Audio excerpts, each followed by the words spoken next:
every community has its black sheep. And I'm also aware that there are black sheep in the Muslim community. What does the media do? The media picks up the black sheep of the Muslim community and they portray as though they're exemplary Muslims. Because of this today, we find that most of the people think that Islam promotes terrorism. If you read the Quran, if you read the sayings of the Prophet, Islam amongst all the religions is at the foremost in condemning the killing of innocent human beings. And one such prey of the media, of these media tactics, was myself. 8 months back, in the 4th week of June 2010, I was supposed to give a series of talks in UK. I was supposed to give a talk in the Wembley Arena in Wembley, London, in LG Arena, NEC Birmingham, as well as Sheffield Arena in Sheffield. All these venues had a capacity of 10 to 15,000 people, and these are prestigious venues. Just 3 weeks before my lecture tour, there was an article which came in one of the leading newspapers, that is Sunday Times.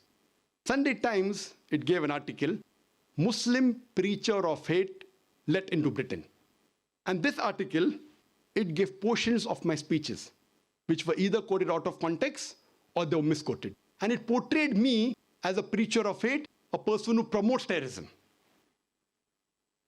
And the next couple of days, the same article was picked up, rehashed, and reprinted in many of the newspapers of UK.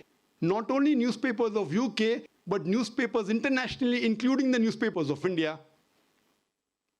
Unfortunately, these articles inspired the Home Secretary of UK, Theresa May, to pass an exclusion order on the 16th of June 2010. After reading these articles and hearing some clips from the YouTube, which were again either out of context, and there were portions which were manipulated, based on these YouTube clips and the media report, the Home Secretary of UK, on 16th of June 2010, she passed an exclusion order against me. And the next day, 17th of June, the Deputy High Commissioner of Britain in Bombay, on the 17th of June, they revoked and cancelled my visa.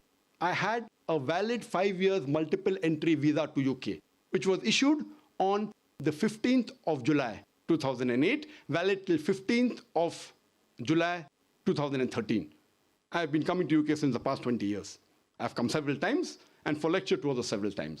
I had a valid multiple entry 5 years visa, which had come twice before, in 2008, 2009, which was cancelled without giving me a fair hearing. I think this is an attack on freedom of expression as well as on human rights. Charles Farr, who is the Director General of the Office of Security and Counter-Terrorism, he was not in favor of this exclusion order. And he wanted me to reach to those Muslims who he felt the government could not reach. But the Home Secretary, ignoring the advice of her senior most security advisor, she went ahead with the exclusion order. And later on, a few weeks later, she even suspended one of the advisors under Charles Farr who supported me. I personally have more faith in the judiciary system rather than the political system of my country, India, as well as the country of UK. We did a judicial review and took it to the High Court. Though the Home Secretary said I have no right to file under human rights because I'm a non-UK citizen, Justice Cranston said, and he reviewed it, and he said that he can file a case. And he passed a judgment and said that the first 3 decisions of the Home Secretary on 16th of June, 17th of June, and the 27th of June, all 3 were unlawful. But however, later on in the month of August 2010, when they gave additional information, he said that this is lawful, which is not logical. I have faith in the judiciary system. we have filed for an appeal against the last judgment of the High Court, and I have full faith that inshallah, very shortly, this exclusion order would be reversed by the Court of Appeal. I hope in future I may have the chance to meet the Home Secretary Theresa May personally and explain to her the peaceful message of Islam and remove any misconception about Islam or any of my lecture that she may have. I would have personally preferred to come personally in the Oxford Union and give this talk and have a lively question and answer session rather than the satellite. Last month, I had gone to France. I was in Paris.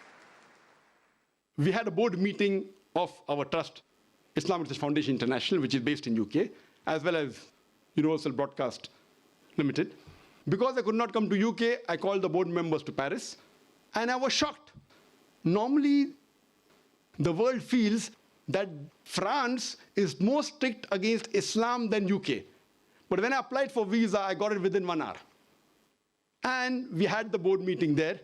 I'd prefer having it in UK, but because of the exclusion order, which I feel the Court of Appeal very shortly will reverse it. And though the world may think that because of the exclusion order, it is an attack on freedom of expression. But I would like to thank the Oxford Union that even though an exclusion order has been passed on me, yet they permitted this debate or this lecture for the question and answer session. I would like to thank the Oxford Union, especially the president, Mr. James Langman, for being bold and agreeing to have this lecture. The Oxford Union may or may not agree with my speech. They may like my talk or may not like my talk. What I appreciate is that they are really people who promote freedom of expression.